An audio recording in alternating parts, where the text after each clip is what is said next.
4년 전 이야기부터 시작해볼까 합니다. 딸아이가 결혼을 앞두고 있었어요. 28이었죠. 저는 그때 63살이었고요. 딸아이 하나만 바라보고 살아왔던 제 인생에서 가장 큰 결정을 내려야 하는 순간이었습니다. 남편은 15년 전 교통사고로 세상을 떠났어요. 딸아이가 고등학교 2학년 때였죠. 그날 이후로 저는 정말 악착같이 살았습니다. 남편 없이 딸 하나 키우는 게 얼마나 힘든지 아시나요? 낮에는 음식점에서 설거지를 했고, 저녁에는 아파트 청소 일을 했어요. 주말에는 마트에서 시식 코너 아르바이트도 했습니다. 손에 물이 마를 새가 없었죠. 겨울에는 손이 텄고, 여름에는 땀띠로 고생했어요. 하지만 딸아이 대학 보내고, 취업시키고, 결혼까지 시켜야 한다는 일념으로 버텼습니다. 제 한 끼 식사는 라면으로 때우면서도 딸아이 학원비는 꼬박꼬박 냈어요. 그렇게 15년을 살았더니 통장에 돈이 조금씩 모이기 시작했습니다. 크지 않은 금액이었지만 저한테는 정말 큰 돈이었어요. 피땀 흘려 모은 돈이었으니까요. 딸아이가 결혼 날짜를 잡았을 때 저는 결심했습니다. 신혼집을 마련해 주기로요. 요즘 젊은 사람들이 집 장만하기 얼마나 힘든가요? 저도 그걸 잘 알고 있었죠. 딸아이가 결혼해서 남의 집 월세살이하는 모습을 보고 싶지 않았어요. 며칠 동안 부동산을 돌아다녔습니다. 발이 부르트도록 다녔죠. 그러다 찾은 곳이 근처 신도시에 있는 20평대 아파트였어요. 역에서 가깝고 주변에 학교도 있고 장보기도 편한 곳이었습니다. 제가 평생 모은 돈을 다 쏟아부으면 살 수 있는 집이었어요. 계약하는 날 손이 떨렸습니다. 통장 잔고가 확 줄어드는 걸 보니 정말 가슴이 철렁했어요. 하지만 딸아이 생각하니 후회되지 않았습니다. 이게 엄마의 마음이죠. 다만 한 가지 고민이 있었어요. 세금 문제였습니다. 부동산 중개인이 말하더군요. 딸아이 명의로 하면 증여세가 꽤 나온다고요. 그래서 일단 제 명의로 해두고 나중에 천천히 명예 이전을 하자고 했죠. 어차피 딸 부부가 살 집인데 명의가 누구 앞으로 되어 있든 무슨 상관이겠어요. 계약서에 도장을 찍고 나오는데 가슴이 벅차올랐습니다. 제가 해냈구나. 딸아이한테 집을 사줬구나. 이제 딸아이는 행복하게 살 수 있겠구나. 그런 생각들이 머릿속을 가득 채웠어요. 딸아이한테 전화를 걸었습니다. 은지야, 엄마가 너희 신혼집 마련했다. 말이 끝나기도 전에 딸아이가 울음을 터뜨렸어요. 엄마, 정말이야? 딸아이 목소리에서 믿을 수 없다는 감정이 느껴졌죠. 그날 저녁 딸아이와 예비사위가 집으로 찾아왔습니다. 딸아이는 현관문을 열자마자 제 품에 안겨 한참을 울었어요. 엄마, 고마워. 진짜 고마워. 평생 은혜 잊지 않을게. 딸아이가 제 손을 꼭 잡으며 말했죠. 그 손의 온기가 아직도 생생합니다. 예비사위도 눈시울이 붉어져 있었어요. 장모님, 정말 감사합니다. 따님을 공주처럼 잘 모실게요. 제가 평생 효도하겠습니다. 그렇게 말하며 허리를 깊이 숙이더군요. 저는 그 모습을 보며 괜찮은 사위를 만났다고 생각했습니다. 예비사위는 작은 한식당을 운영하고 있었어요. 대학 졸업하고 몇 년 동안 음식점에서 일하다가 작년에 작은 가게를 차렸다고 했죠. 규모는 작았지만 성실하게 일하는 모습이 보기 좋았습니다. 딸아이 말로는 새벽 5시에 일어나서 준비하고 밤 10시까지 일한다고 했어요.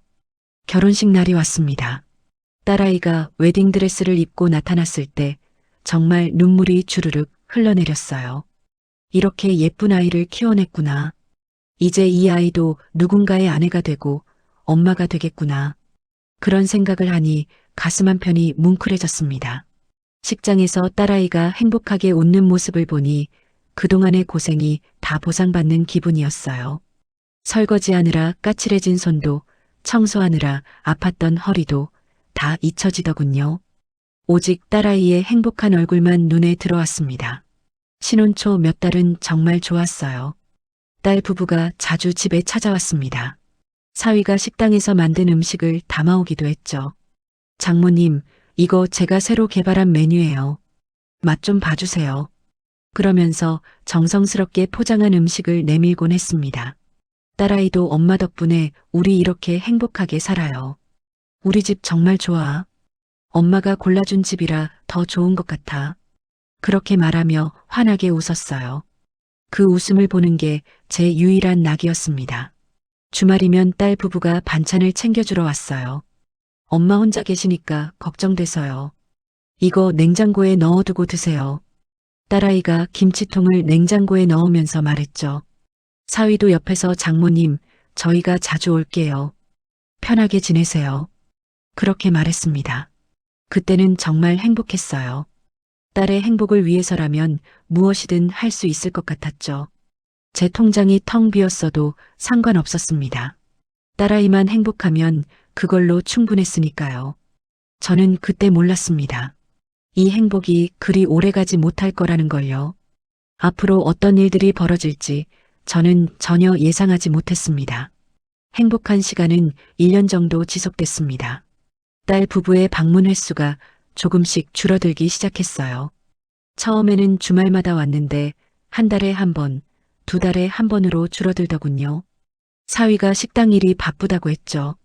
저는 그러려니 했습니다. 젊은 사람들 바쁘게 사는 거 당연한 거잖아요. 그러던 어느 날 저녁 사위한테서 전화가 왔습니다. 평소와 달리 목소리가 좀 떨리더군요. 장모님, 지금 통화 괜찮으세요? 뭔가 심각한 이야기를 할 것 같은 분위기였어요. 가슴이 두근거렸습니다. 장모님, 사실은 좀 말씀드릴 게 있어서요. 사위가 한참을 뜸을 들이더니 입을 열었습니다. 식당 운영이 생각보다 어려워서요.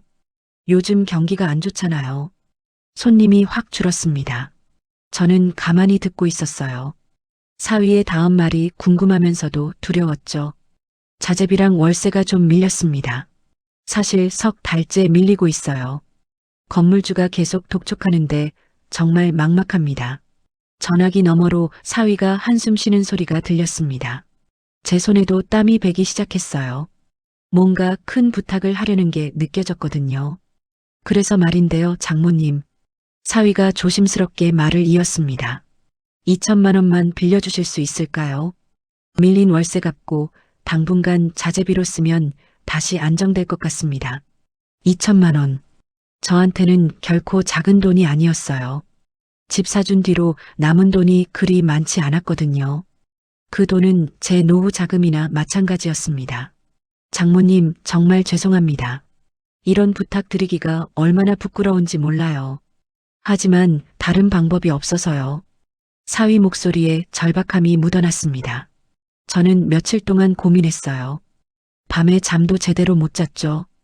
2천만 원을 빌려주면 제 통장에 남는 돈이 얼마 없었습니다. 혹시 제가 아프기라도 하면 어떡하나. 그런 걱정이 머릿속을 떠나지 않았어요. 하지만 딸 생각을 하니 마음이 약해졌습니다.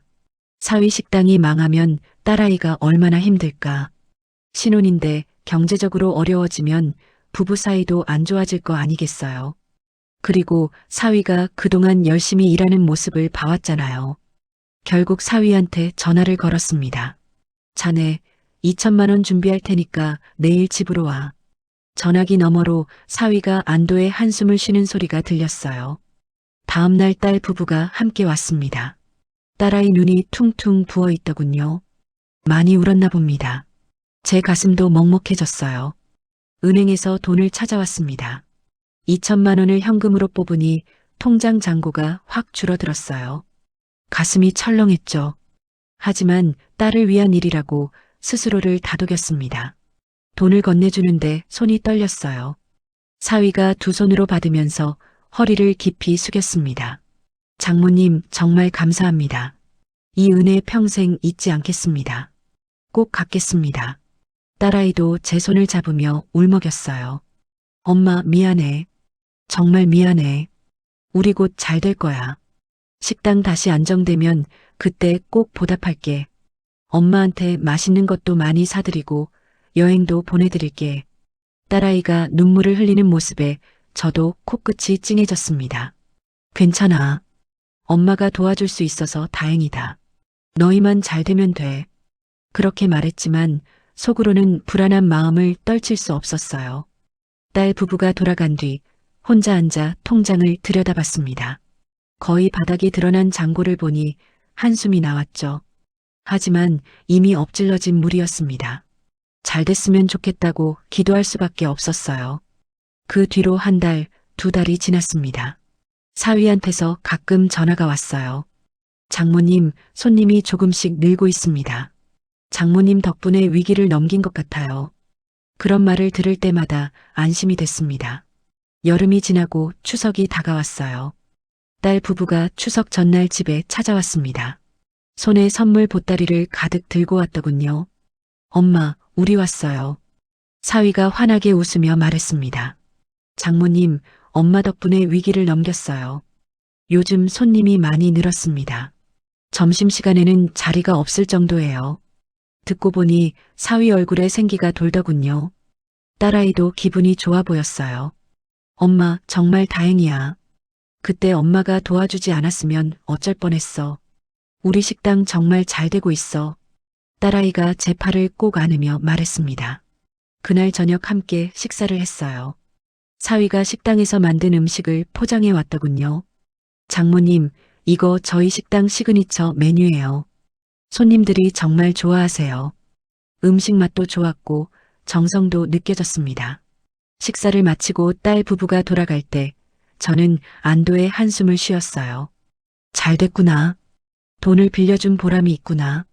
딸아이도 행복해 보이고 사위도 열심히 하고 있구나. 그렇게 생각하니 마음이 놓였습니다.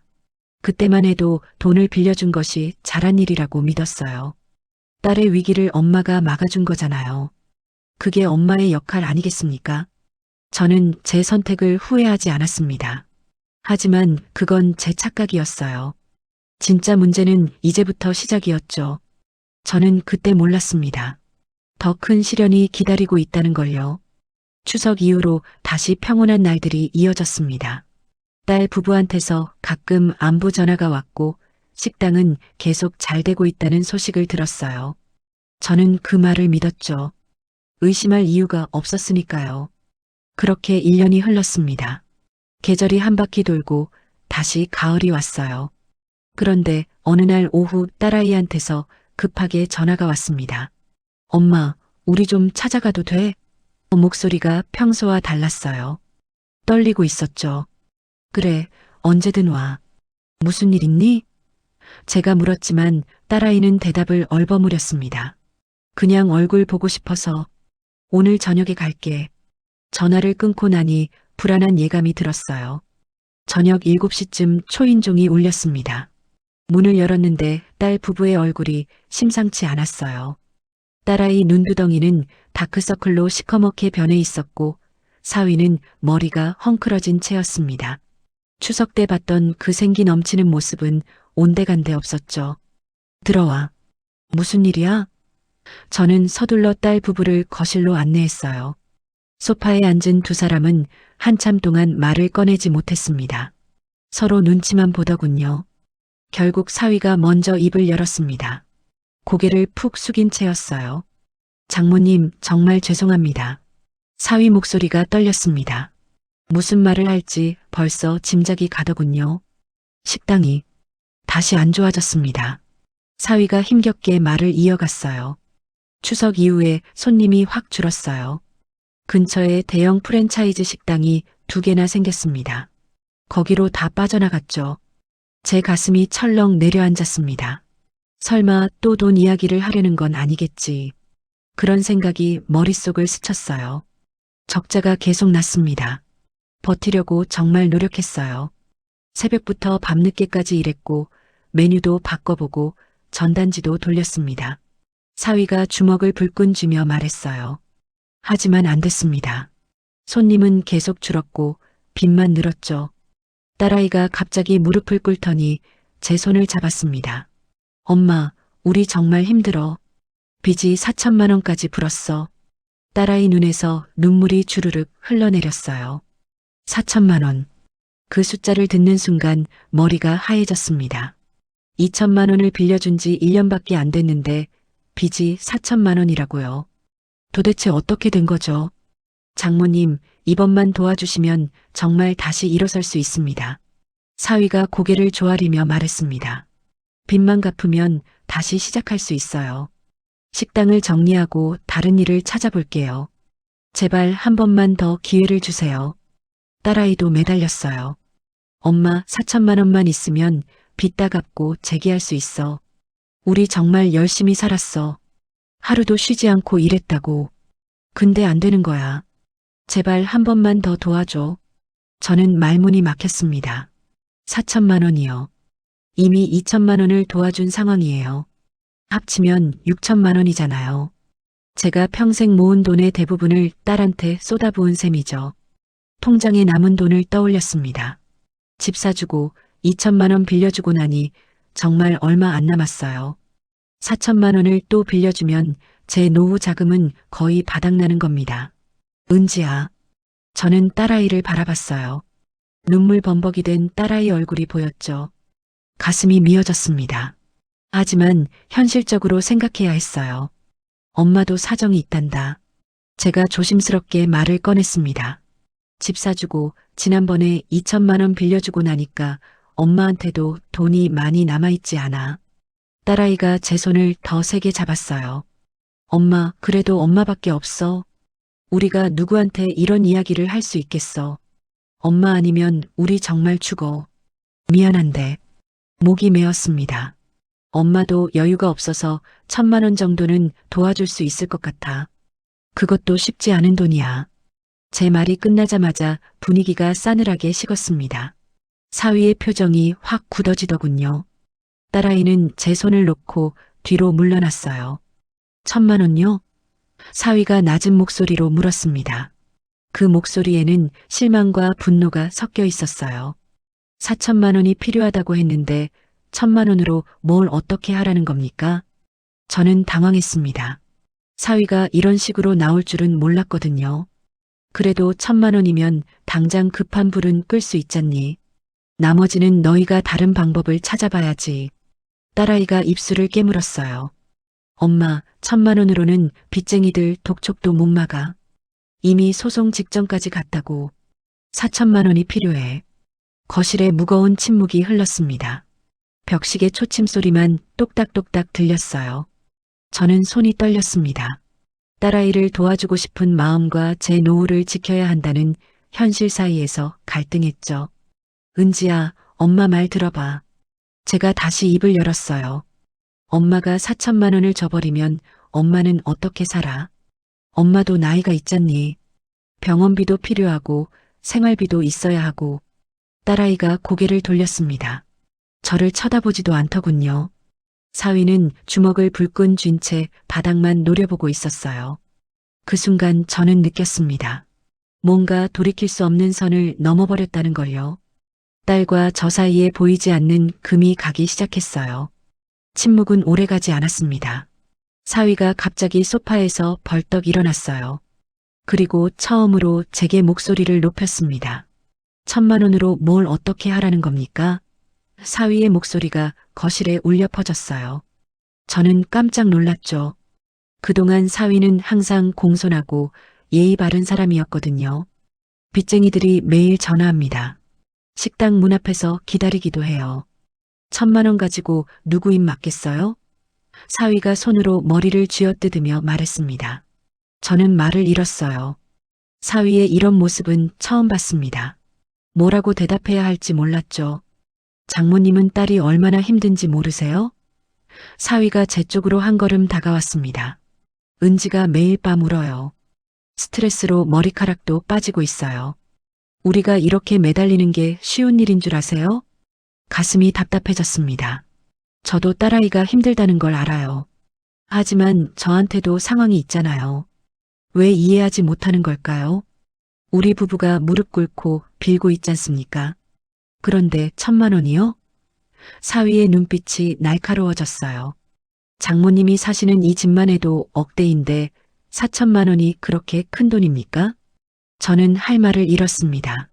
제가 사는 집이 뭔 상관이에요. 이건 제가 평생 살 집인데요. 이걸 팔고 살라는 겁니까? 딸아이가 제 옆으로 다가왔어요. 눈물로 범벅이 된 얼굴로요. 엄마가 도와줄 마음이 없으면 처음부터 말을 꺼내지 말았어야지. 딸아이 목소리에는 원망이 가득했습니다. 1,000만 원 준다고 해놓고 그게 무슨 도움이 돼요. 차라리 아예 안 도와준다고 하는 게 나았어. 딸아이가 고개를 돌렸어요. 저를 똑바로 쳐다보지도 않더군요. 저는 참았던 말을 꺼냈습니다. 은지야, 엄마가 이미 2,000만 원도 도와줬잖아. 집도 사줬고 엄마도 사정이 있단다. 목소리가 떨렸어요. 사정이요? 사위가 비웃듯 말했습니다. 장모님 사정이 저희보다 더 급합니까? 저희는 지금 당장 내일이라도 길거리에 나앉을 판인데요. 우리가 뭐 장모님께 큰 잘못이라도 했나요? 사위가 팔짱을 끼며 물었어요. 대체 왜 이렇게 야박하게 구시는 거예요? 야박하다고요.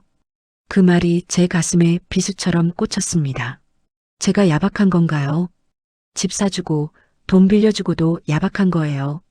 나도 할 수 있는 게 한계가 있어. 제가 간신히 말했습니다. 4,000만 원은 정말 큰 돈이야. 그 돈을 주면 엄마는 노후에 어떻게 살아야 하는데.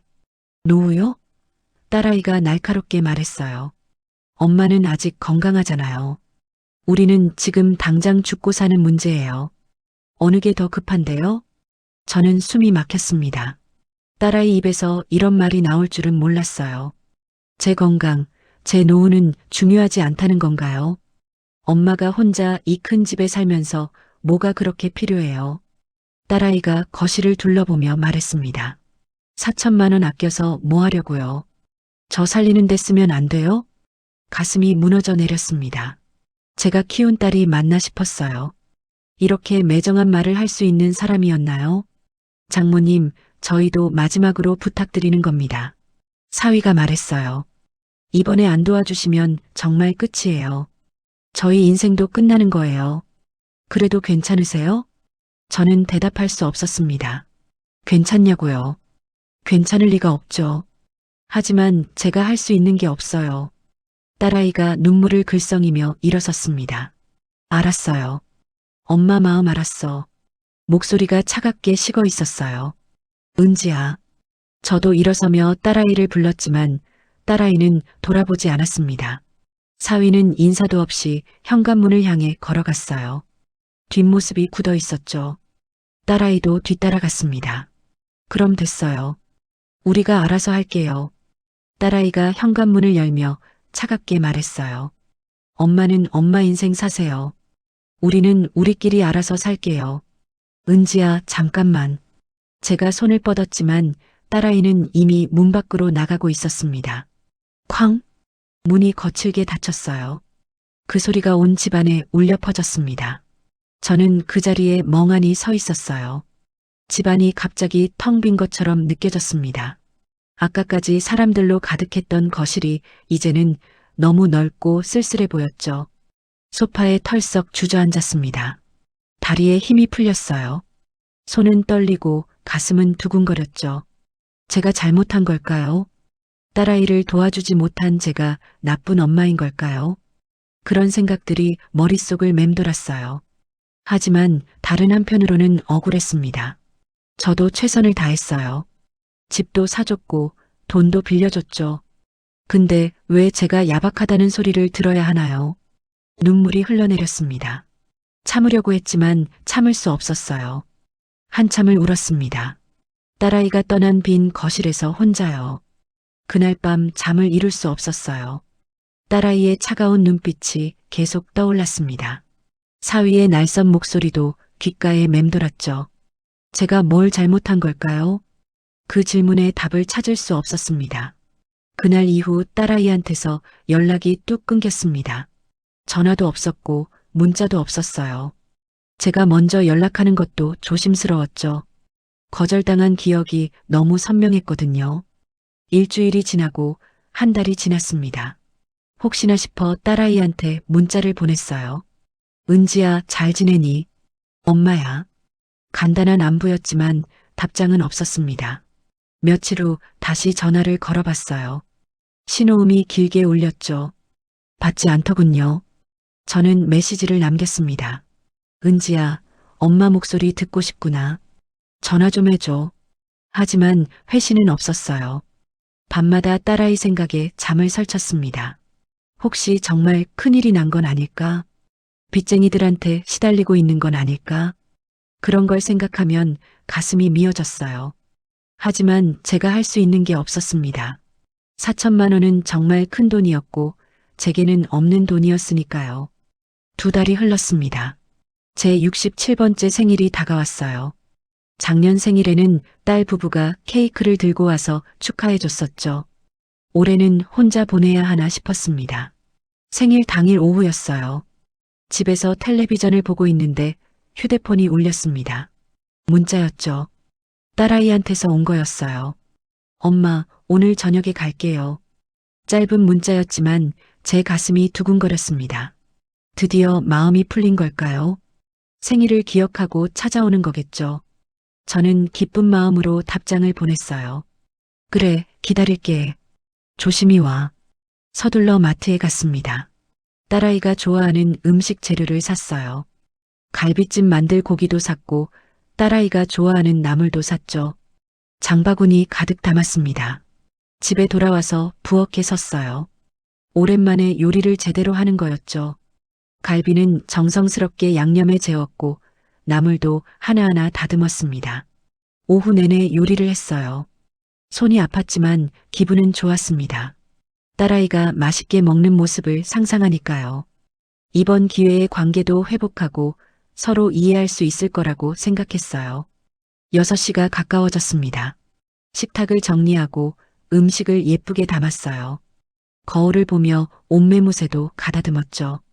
6시 10분쯤 초인종이 울렸습니다. 저는 얼른 문을 열었어요. 어서 와, 은지야. 반갑게 인사했죠. 하지만 딸아이와 사위의 표정은 여전히 굳어 있었습니다. 웃는 얼굴이 아니었어요.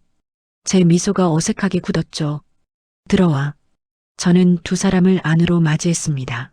사위 손에 편의점 봉투가 들려있더군요. 생일 선물인가 싶었어요. 거실로 들어와 앉았습니다. 사위가 편의점 봉투를 식탁 위에 올려놨어요. 생신 선물이에요, 장모님. 말투가 무뚝뚝했습니다. 저는 봉투를 열어봤어요. 안에는 신라면 한 팩이 들어있었습니다. 5개들이 한 팩이요. 가격표가 그대로 붙어 있었는데 4,900원이라고 적혀 있었죠. 순간 손이 멈칫했습니다. 라면이요. 생일 선물이 라면이라고요. 그것도 편의점에서 산 가격표 그대로 붙은 라면이요. 딸아이를 바라봤어요. 딸아이는 제 눈을 피하며 고개를 돌렸습니다. 어색한 표정이었죠. 뭔가 잘못됐다는 걸 알고 있는 것 같았어요. 가슴이 철렁했습니다. 이게 뭘까요? 대놓고 무시하는 건가요? 4천만 원을 안 준 것에 대한 복수인가요? 고마워. 엄마라면 좋아하는데. 저는 애써 밝게 웃었습니다.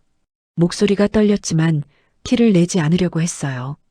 자, 밥 먹자. 엄마가 은지 좋아하는 거 다 만들었어.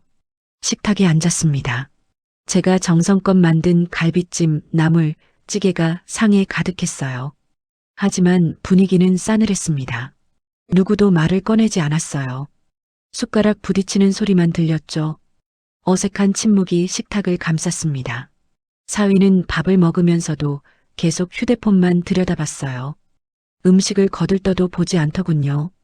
제가 만든 갈비찜도 한 점 먹지 않았습니다. 딸아이는 밥을 거의 먹지 않았어요. 숟가락으로 밥알만 굴리고 있었죠. 입맛이 없는 건지 아니면 일부러 그러는 건지 모르겠더군요. 갈비찜 맛있니? 제가 조심스럽게 물었습니다. 딸아이가 좋아하는 음식이었거든요. 네. 딸아이가 짧게 대답했어요. 그뿐이었죠. 더 이상 말이 없었습니다. 자네는 식당 일 좀 어때? 제가 사위한테 물어봤어요. 뭐라도 이야기를 나눠보려고요. 그냥 그렇습니다. 사위가 휴대폰을 보며 대답했습니다. 저를 쳐다보지도 않더군요. 제 목구멍으로 음식이 넘어가지 않았습니다. 맛도 느껴지지 않았어요. 그냥 씹고 삼키기를 반복했죠. 식사 시간이 지옥 같았습니다. 20분이 20시간처럼 느껴졌어요. 벽시계 초침 소리가 유난히 크게 들렸습니다. 사위가 먼저 숟가락을 놓았어요. 잘 먹었습니다. 인사는 했지만 눈빛은 차가웠습니다. 딸아이도 거의 먹지 않은 밥그릇을 밀어냈어요. 엄마, 우리 먼저 갈게요. 일이 있어서요. 벌써? 저는 놀라서 물었습니다. 조금 이따 가지. 케이크라도 먹고. 아니에요. 바빠서요. 딸아이가 일어서며 말했어요. 생일 축하해요, 엄마. 축하한다는 말은 했지만 진심은 느껴지지 않았습니다. 그냥 형식적인 인사였죠. 먼저 갈게요. 사위가 현관으로 향했습니다. 인사도 제대로 하지 않더군요. 저는 현관까지 따라 나갔어요. 딸아이가 신발을 신고 있었습니다. 은지야. 제가 불렀지만 딸아이는 대답하지 않았어요. 문이 열리고 두 사람이 나갔습니다. 저는 그 뒷모습을 지켜봤어요. 계단을 내려가는 소리가 들렸죠. 문을 닫았습니다.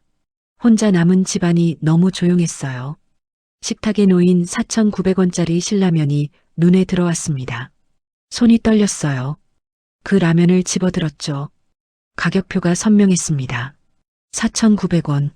제 67번째 생일 선물이 고작 4,900원짜리 라면이라니요. 눈물이 주르륵 흘러내렸습니다. 생일이 지나고 일주일이 흘렀습니다. 저는 그 라면을 찬장 깊숙이 넣어뒀어요. 볼 때마다 가슴이 아팠거든요. 하지만 버릴 수도 없었습니다. 딸아이가 준 거니까요. 그날 오후 사위한테서 전화가 왔습니다. 또 전화를 받는 순간 불길한 예감이 들었어요. 뭔가 또 부탁할 게 있구나 싶었죠. 장모님, 사위 목소리가 들렸습니다. 다급했어요. 지금 통화 괜찮으세요? 응, 말해봐. 저는 한숨을 삼키며 대답했습니다.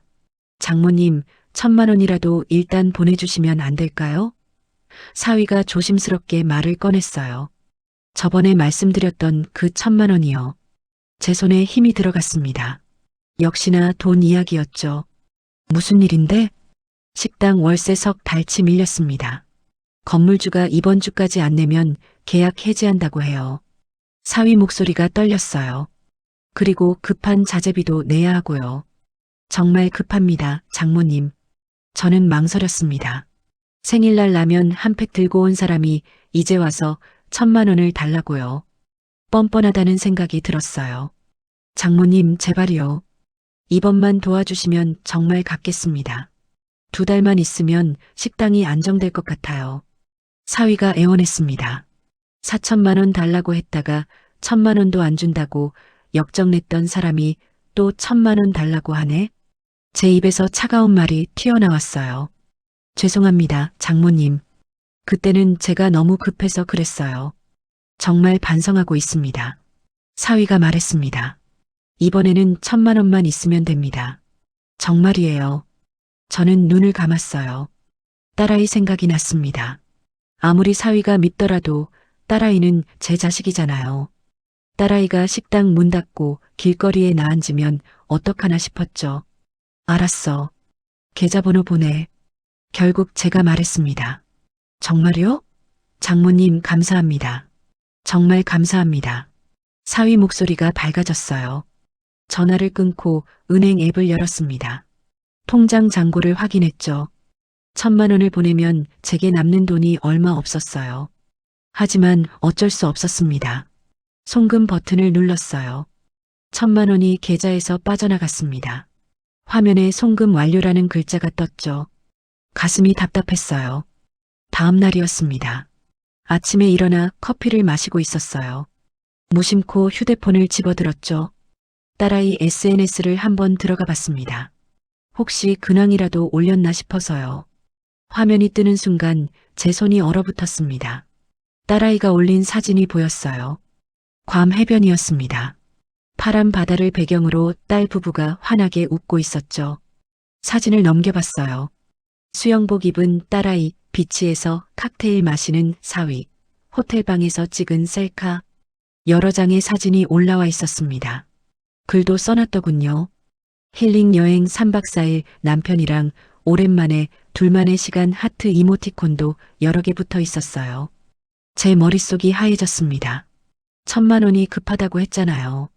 식당 월세 밀렸다고 자재비 내야 한다고 했잖아요.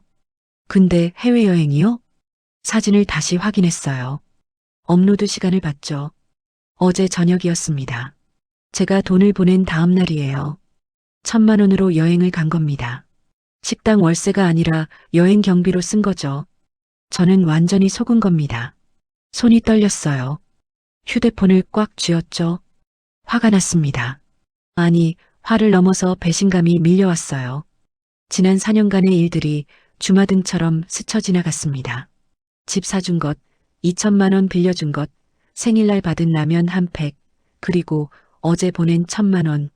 제가 뭐였을까요? 그냥 돈줄이었던 걸까요? 딸아이한테 저는 돈만 뜯어낼 수 있는 호구였던 걸까요? 눈물이 났습니다. 분노와 슬픔이 뒤섞인 눈물이었어요. 이렇게까지 무시당할 일인가요? 소파에서 벌떡 일어났습니다. 더 이상 참을 수 없었어요. 떨리는 손으로 전화번호를 찾았습니다. 부동산 번호였죠. 여보세요. 거기 최 사장님 계세요? 목소리가 떨렸지만 또렷했습니다. 네, 접니다. 누구세요? 저 4년 전에 신도시 아파트 계약했던 사람이에요. 그 집 팔고 싶습니다. 제가 말했어요. 아, 네. 언제 한번 사무실로 오실 수 있으세요? 지금 바로 가겠습니다. 저는 전화를 끊고 옷을 갈아입었어요. 부동산에 도착했습니다. 최 사장이 반갑게 맞이했죠. 어떻게 오셨어요? 딸 명의로 되어 있는 아파트요. 금매로 내놓고 싶어요. 저는 단호하게 말했습니다. 금매요? 시세대로 내놓으면 금방 팔릴 텐데요. 최 사장이 의아해했어요. 빨리 팔아주세요. 시세보다 조금 낮춰도 괜찮습니다. 저는 서류를 꺼내며 말했어요. 제 명의니까 제 마음대로 팔 수 있죠? 네, 물론이죠. 알겠습니다. 최 사장이 서류를 받아들었습니다. 계약서에 도장을 찍었어요. 손이 떨렸지만 주저하지 않았습니다. 이게 맞는 일이라고 생각했어요. 연락 오는 대로 바로 전화 주세요. 최대한 빨리 처리하고 싶습니다. 제가 당부했습니다.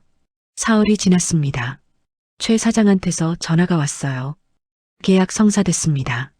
다음 주에 잔금 치르기로 했어요. 고맙습니다. 저는 전화를 끊고 휴대폰을 들었습니다. 딸아이 SNS를 다시 확인했어요. 여전히 괌에 있더군요. 저는 문자를 작성했습니다. 손가락이 떨렸지만 또박또박 눌렀어요. 1,000만 원 급하다고 해서 도와줬더니 해외여행을 가는구나. 집 팔았으니 이제 연락하지 마. 너희가 살던 집 말이야. 전송 버튼을 눌렀습니다. 메시지가 전송됐다는 표시가 떴죠. 휴대폰을 내려놓고 창밖을 바라봤습니다. 하늘이 맑았어요. 제 마음도 이상하게 후련했습니다. 후회는 없었어요. 이제 더 이상 속지 않을 겁니다. 문자를 보낸 뒤 이틀이 지났습니다. 딸아이한테서 연락이 오지 않았어요. 아마 아직 괌에 있거나 귀국하는 중이겠죠. 저는 그 시간 동안 마음의 준비를 했습니다. 사흘째 되는 날 저녁이었어요. 집에서 저녁을 먹고 있는데 초인종이 요란하게 울렸습니다. 한 번이 아니라 계속 눌러댔어요. 엄마, 엄마. 문 밖에서 딸아이 목소리가 들렸습니다. 문 좀 열어줘. 엄마. 저는 숟가락을 내려놓고 문 쪽을 바라봤어요. 하지만 일어서지 않았습니다. 장모님, 사위 목소리도 들렸죠. 장모님, 문 좀 열어주세요. 이야기 좀 해요. 초인종이 계속 울렸습니다. 딸아이가 문을 두드리는 소리도 들렸어요. 엄마, 우리 이야기 좀 해보자. 제발. 저는 자리에서 일어나 문 쪽으로 갔습니다. 하지만 문을 열지는 않았어요. 그냥 문 앞에 서서 귀를 기울였죠. 엄마, 우리 집 팔았다는 게 무슨 소리야? 농담이지? 그렇지? 딸아이 목소리가 떨렸습니다. 엄마, 대답 좀 해봐. 장모님, 우리가 잘못했습니다. 사위가 말했어요. 여행은 오해예요. 제가 설명할게요. 제발 문 좀 열어주세요. 오해라고요. 저는 씁쓸하게 웃었습니다. 사진을 똑똑히 봤는데 무슨 오해예요. 엄마, 우리 집이 어떻게 돼? 우리 어디서 살라고? 딸아이가 울먹이기 시작했어요. 엄마가 사준 집이잖아. 왜 갑자기 팔아? 갑자기라고요. 제가 갑자기 판 게 아니에요. 딸아이가 저를 갑자기 배신한 거죠. 엄마, 우리 진짜 길거리에 나앉게 생겼어. 지금 보증금도 없는데 어떡해.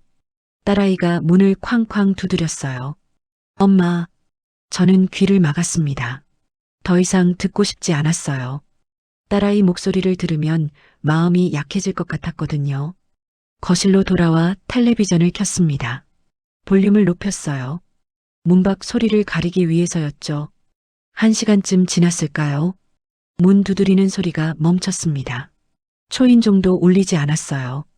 텔레비전 볼륨을 낮추고 귀를 기울였죠. 조용했습니다. 딸 부부가 돌아간 모양이었어요. 저는 문 쪽으로 가서 조심스럽게 현관문을 열었습니다. 복도에는 아무도 없었어요. 딸 부부는 정말 떠났더군요. 바닥에 딸아이가 쓴 쪽지가 떨어져 있었습니다.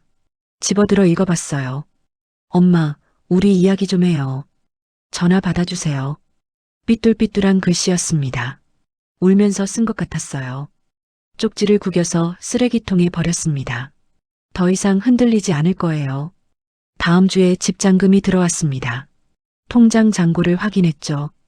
오랜만에 보는 큰돈이었어요. 제가 평생 모은 돈보다는 적었지만 그래도 제법 됐습니다. 저는 생각했어요. 이 돈으로 뭘 할까? 그동안 딸아이 위해서 아껴왔잖아요. 맛있는 것도 못 먹고 예쁜 옷도 못 입고요. 그날 오후 백화점에 갔습니다. 오랜만이었어요. 옷 매장을 둘러봤죠. 예전에는 가격표만 보고 포기했던 옷들이었습니다. 점원이 다가왔어요. 어머님, 이거 입어보시겠어요? 어머님 피부톤에 딱이에요. 그럴까요? 저는 옷을 받아들었습니다. 탈의실에서 입어봤죠. 거울을 봤어요. 괜찮았습니다. 나쁘지 않았어요. 이거 살게요. 제가 말했습니다. 망설이지 않았어요. 옷을 여러 벌 샀습니다. 신발도 샀고 가방도 샀어요. 지갑을 열 때마다 기분이 좋았습니다. 백화점 식당가에 갔어요. 평소에는 가격이 비싸서 엄두도 못 냈던 일식당이었죠. 들어가서 앉았습니다. 어서 오세요. 메뉴 보시겠어요? 네. 저는 메뉴판을 펼쳤어요. 가격을 보지 않고 먹고 싶은 걸 골랐습니다. 이거 주세요. 음식이 나왔어요. 정말 맛있었습니다. 제대로 된 한 끼를 먹는 기분이었죠. 그동안 라면으로 때우고 김치볶음밥으로 끼니를 채웠던 게 억울했어요. 식사를 마치고 미용실에 갔습니다. 원장님, 머리 좀 해주세요. 예쁘게요. 네, 어머님. 어떻게 하시고 싶으세요? 잘 모르겠어요. 원장님이 알아서 예쁘게 해주세요. 저는 맡겼습니다.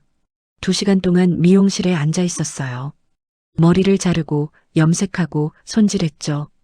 거울을 보니 다른 사람 같았습니다. 어머님, 정말 예뻐지셨어요. 원장이 만족스러워했어요. 집에 돌아와 거울을 봤습니다. 새로운 옷을 입고 새로운 머리 스타일을 한 제 모습이 낯설었어요. 하지만 기분은 좋았습니다. 저는 다짐했어요. 이제는 남은 인생 나를 위해 살겠다고요. 내가 먹고 싶은 건 먹고 가고 싶은 곳 가며 살겠다고요. 딸아이한테 쏟았던 사랑과 돈이 후회됐습니다. 하지만 어쩔 수 없었어요. 이미 지나간 일이니까요. 다행히 손주가 없어서 마음이 조금 덜 아팠습니다. 만약 손주가 있었다면 더 힘들었을 거예요. 끊기가 어려웠겠죠. 딸아이한테서 전화와 문자가 계속 왔어요. 하지만 받지 않았습니다. 차단도 하지 않았어요. 그냥 무시했죠. 어느 날 딸아이가 긴 문자를 보냈습니다. 읽어봤어요. 엄마, 미안해. 우리가 잘못했어. 다시 기회를 줘. 그런 내용이었죠. 답장하지 않았습니다. 이제 와서 미안하다고 다 되나요? 67년을 살았습니다. 그중 40년을 딸을 위해 살았어요. 이제 남은 시간은 저를 위해 쓰려고 합니다. 이제라도 정신 차린 게 다행이라고 생각했어요. 70살, 80살까지 딸아이한테 속으며 살 뻔했잖아요. 창밖을 바라봤습니다. 봄이 오고 있었어요. 새로운 계절이 시작되는 거죠. 저한테도 새로운 시작이 필요했습니다. 그리고 지금이 바로 그 시작이었어요.